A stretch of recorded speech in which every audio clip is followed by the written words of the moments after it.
Alaikum. J'aimerais vous présenter une nouvelle leçon dans le cadre de la période numéro 5, programme du premier semestre, troisième année du collège, Manuel Passerelle. La séquence 2, première sous-séquence, la lettre s'intitule « Lettre d'invitation ». Commençons par la présentation de l'objectif. Vous allez comprendre les caractéristiques principales d'une lettre d'invitation.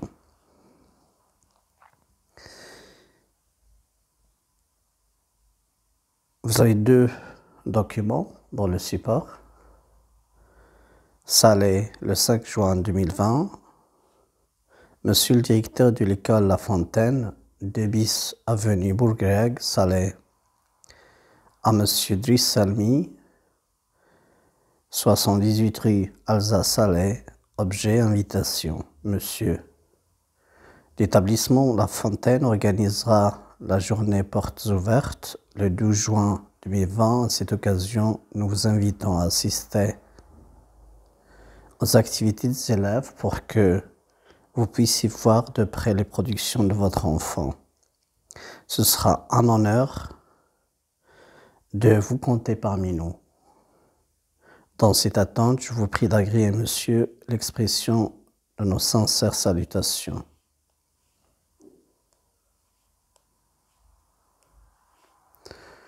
Là, c'est le premier document. Deuxième document, assis là le 17 juin 2020. Salut Nabil. Saga, j'espère que tu te marres bien avec les copains. Vous me manquez beaucoup. Je suis assis là pour quelques jours. Mon cousin m'a laissé son appart. La ville est belle, mais je suis seul et je m'ennuie à mourir.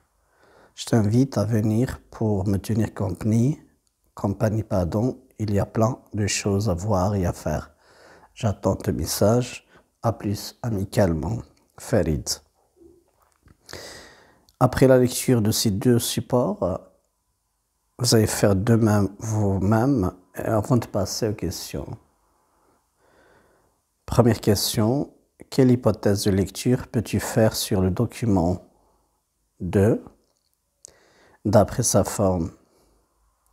Alors la réponse proposée ici, c'est probablement un message envoyé sur Internet parce que vous avez, bien sûr, avant même la lecture, vous avez 6 icônes en bas. Puis 2, quelle est la nature de ces deux documents?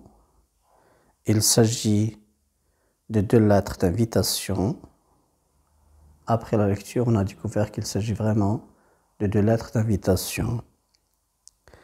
Pour le tableau, vous avez le lieu et la date. Pour le document 1, vous avez Salé le 5 juin 2020. Ici. Et puis pour le document numéro 2, c'est assis là, 17 juin 2020. Pour l'émetteur, on a pour le document 1, Jamal Ofi.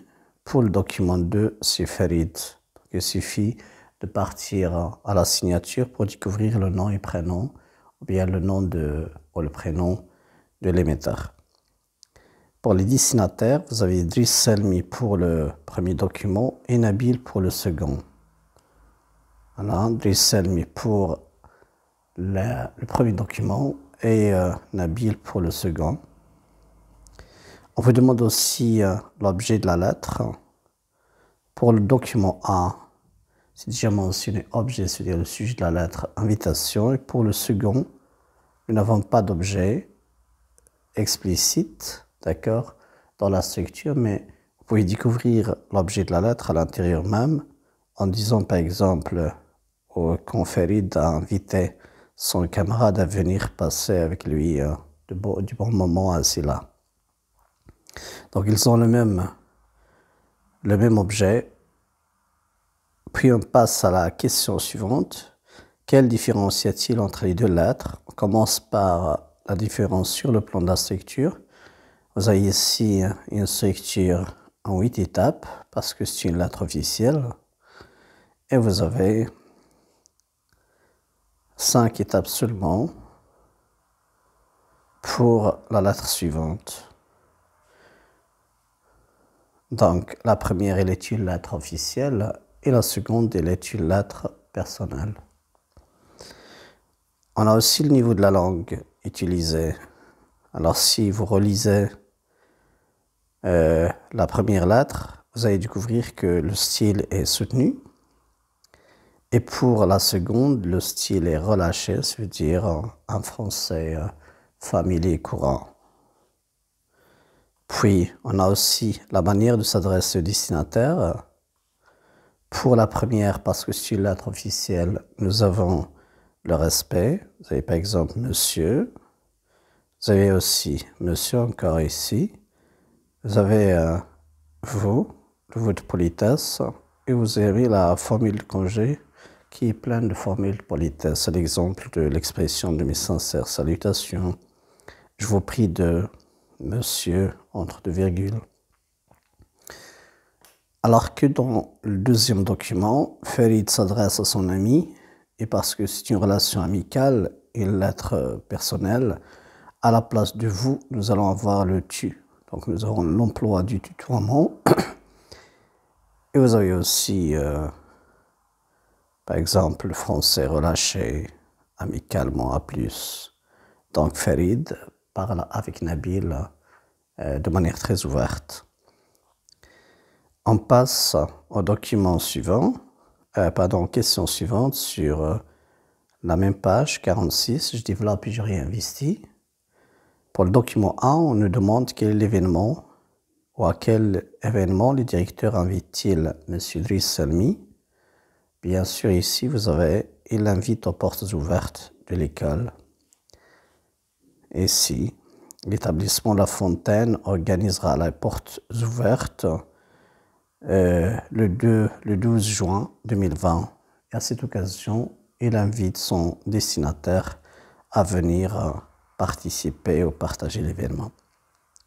Vous avez souligné l'expression qu'il a utilisée pour l'inviter. Vous avez « Nous vous invitons à ». Voilà la structure employée. La voici. Nous vous invitons à.